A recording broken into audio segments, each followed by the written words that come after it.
Contexto político. Luis Fernando, gracias por estar, te escuchamos. Muchas gracias a ti, Marcela, gusto de saludarte. El debate entre candidatos a la presidencia de la República celebrado el domingo pasado deja claros el perfil, la capacidad y las propuestas de cada candidato, lo que, aunado a la trayectoria que es conocida de cada uno de ellos, nos permite afirmar que los mexicanos tenemos a nuestro alcance elementos de juicio suficientes para elegir, a reserva de lo que nos ofrezcan los próximos debates y la campaña en su conjunto. Es interesante la convocatoria que hizo el periódico Reforma, que el día del debate reunió en sus sedes de Monterrey, Guadalajara y en la Ciudad de México a cerca de 1,000 representantes de la sociedad civil y a líderes de opinión que se congregaron para presentar y analizar el debate en grupo, para concluir en un sondeo de opinión en vivo. El ejercicio desafía la vorágine de los medios tradicionales y las redes sociales en la medida en que vuelve a la esencia milenaria de la comunicación de carne y hueso, de persona a persona, de voz en voz y de cara a cara. A la afirmación simplista en el sentido de que la democracia es una conjetura de números, se opone el concepto de la rebelión de las masas de Ortega y Gasset, en su vertiente menos conocida pero más importante, que resalta el papel y la responsabilidad que tienen las minorías selectas, no como alternativa de división de la sociedad entre ricos y pobres, sino como levadura conductora que da consistencia a la masa, lo que en términos sociales implica dar cuerpo a la sociedad, implica liderazgo, vertebración, acuerdo de voluntades, rumbo y consistencia. ¿Es necesario que el ejercicio referido con antelación se repita? Me refiero al del periódico Reforma en todo el cuerpo de la sociedad mexicana, lo que compromete a quienes se consideren pensantes en este país a asumir un liderazgo en su propio radio de acción, por modesto o importante que sea, para generar de aquí al día 1 de julio una corriente que promueva el razonamiento del voto. Esta labor de promover el voto razonado es tarea de todos, pero de manera especial de esas minorías electas que resultamos privilegiados por la posición que tenemos en la sociedad por razón de nuestra formación, de las facilidades que hemos tenido muchas veces en forma inmerecida.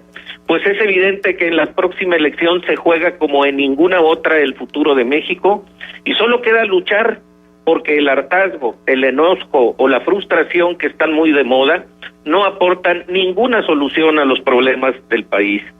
Por encima de la oferta de más de lo mismo que reitera Meade, la irrelevancia de Margarita y el anecdotario idiota del Bronco, aparecen con claridad dos posturas: la lucha del Frente por México que abandera Ricardo Anaya y la propuesta al hartazgo en la que López Obrador cifra el triunfo de su causa, diciendo a cada ciudadano lo que quiere oír, por incongruente y absurdo que resulte el discurso final.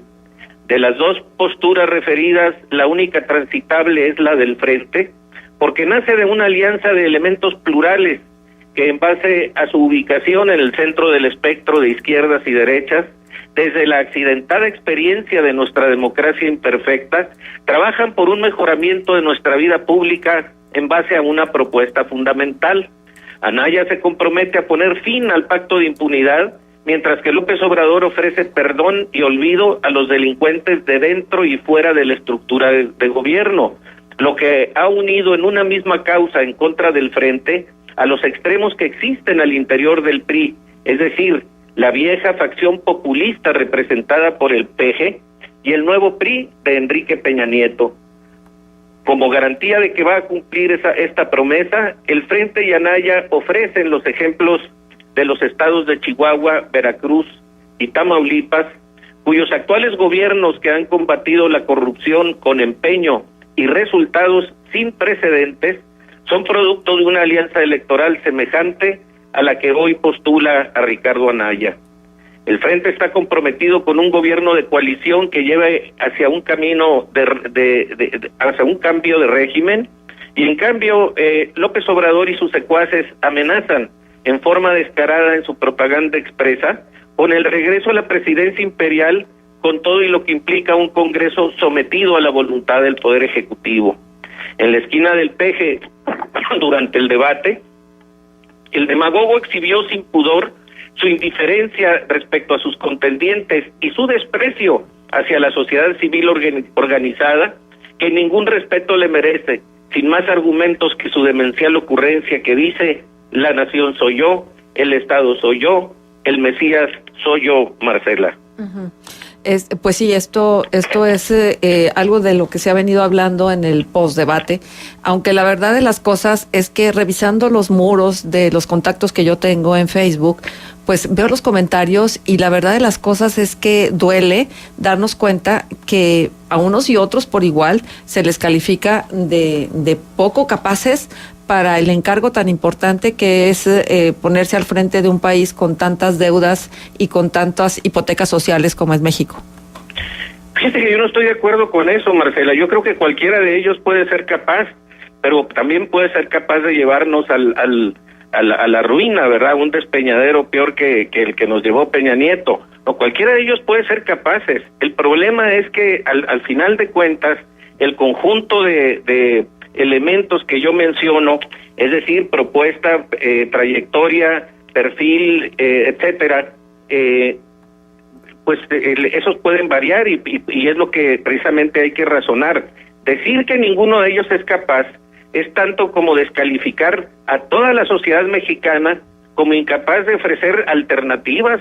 Ese es un argumento de desesperanza, es un argumento absurdo. No es cierto. O sea, ¿realmente tú crees que esos 5 son las mejores alternativas? No digo que sean las mejores, digo que son alternativas. Son las alternativas que hay y son las que ha producido la vida pública de nuestro país. Que pusieron nada más los partidos, que puso un puñado de hombres y mujeres que son los que están decidiendo y mandando desde los partidos. No se diga al dueño del partido que se eligió a sí mismo, ¿no? Están menospreciando la capacidad de la sociedad civil organizada. Esa acusación en contra de los partidos yo la he escuchado mucho. Yo comparto la crítica que se hace de la forma en que están funcionando los partidos en México, pero el hecho de encerrar a la sociedad mexicana en un rincón para que no tenga ninguna alternativa, ni siquiera las que para ser gobernado, ni siquiera las que nos ofrece la realidad, me parece desesperanzador. Más bien, Luis Fernando, son los partidos los que están despreciando a la sociedad civil organizada y a la sociedad civil en general al no tomarla en cuenta, porque estarás de acuerdo en que los mexicanos vamos a votar, no vamos a elegir. Vamos a una votación, no vamos a una elección, porque nosotros no los elegimos, los eligen los partidos y nosotros votamos por ellos. No estoy de acuerdo, Juan, y te pongo un ejemplo, es decir, podemos entrar en una serie de descalificaciones mutuas, de ponernos en contra de los partidos y los partidos en contra de la sociedad. Ya López Obrador dijo con toda claridad que repudia la intervención de la sociedad civil organizada.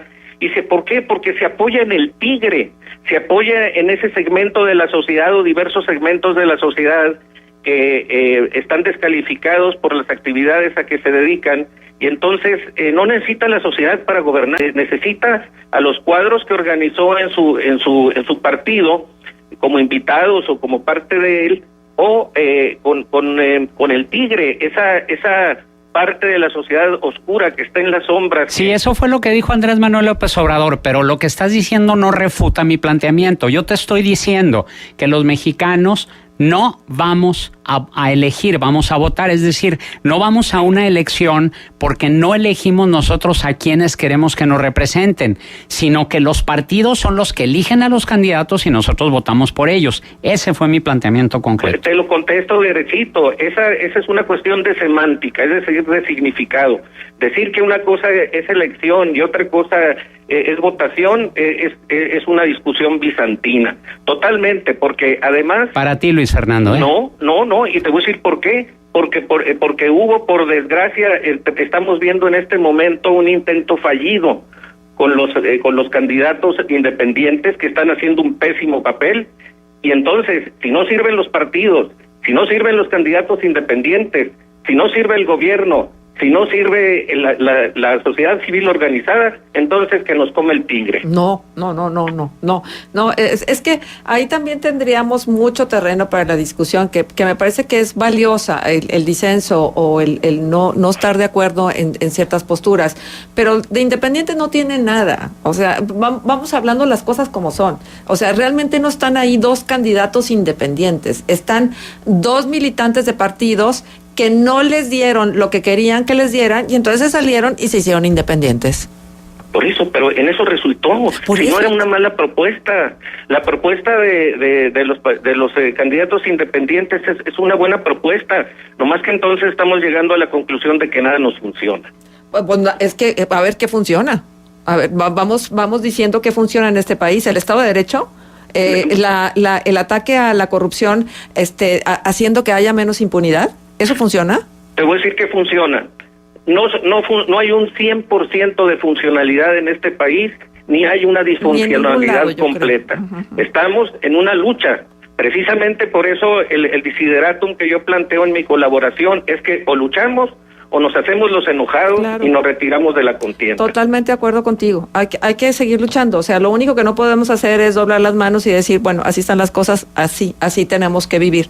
La transformación es una cuestión de todos, no nada más del puñado de políticos que ahora quieren un cargo a través de un proceso electoral. Creo que ahí es total y absolutamente de acuerdo contigo. Así es que, bueno, que cada quien haga lo que le toca hacer y lo que le corresponda. Así es, Marcela. Muy bien, pues muchísimas gracias, Luis Fernando, por tu colaboración. ¿Nos dejas punto de contacto? Con todo gusto. En Avenida Morelos 30 Poniente, Interior 6, es mi domicilio y mi teléfono el 716-2636. Muchísimas gracias, Luis Fernando Salazar Gulfo, por tu presencia con nosotros en este contexto político.